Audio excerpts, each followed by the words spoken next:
میری آپ گزارش سن لیں. میں نے میڈیا کے ذریعے بتا دیا کہ میزبان کی مہربانی سے ہم پہ مخبری ہو گئی، ورنہ 2 سالوں سے میں نے ہمیشہ یہ خیال رکھا ہے کہ میں جلسے سے پہلے گرفتار نہ ہو پاؤں. پہلے بھی مخبری پہ گرفتار ہوا تھا، آج بھی مخبری پہ گرفتاری ہوئی. دوسری بات یہ ہے کہ آج یہ جو ریڈ تھا وہ پولیس اور ایجنسیوں کا اکٹھے تھا. انہوں نے اسلحے کے طور پہ میرے گارڈ پہ حملہ کیا، مارا پیٹا. ہم نے پھر اسلحہ ان سے چھینا، اور جب یہ اسلحہ چھینا اور جب یہ ان کے بلٹ کھینچے گئے تو وہ بھاگ گئے، اور ہم نے اندر سے دروازہ بند کر دیا اوپر پورشن کا.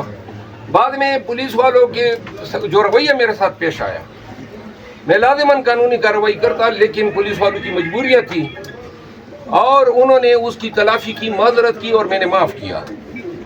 ورنہ میں ارادہ تھا اس انسپیکٹر اور ایس ٹی او پہ میں کیا کارروائی کرتا. لیکن آئندہ کے لیے انشاءاللہ جب جلسے کی اناؤنسمنٹ ہوگی، میری گرد کو بھی یہ پا لینا تو یہ جیت گئے. زندہ باد.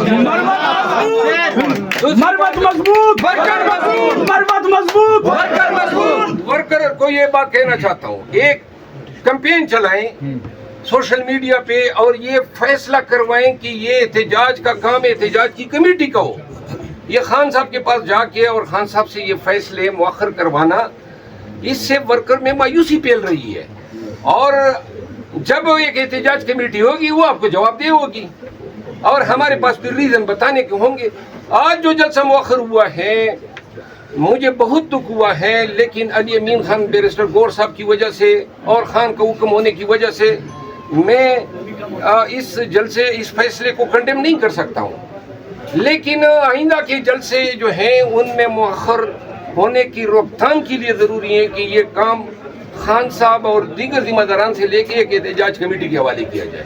وہ جانے اس کا کام جانے، نتائج کی ذمہ دار بھی وہی ہوگی. باقی ورکرز آپ کو سلام، پاکستانیوں آپ کو سلام. جس محبت سے آپ امٹ کر آ رہے تھے، لاکھوں کا جلسہ ہونا تھا، لیکن یہ جلسہ 8 ستمبر کو ہوگا.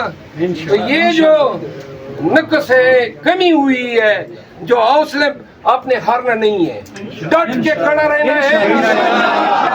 خدا کی قسم عوام کی طاقت سے بالا کوئی نہیں ہے.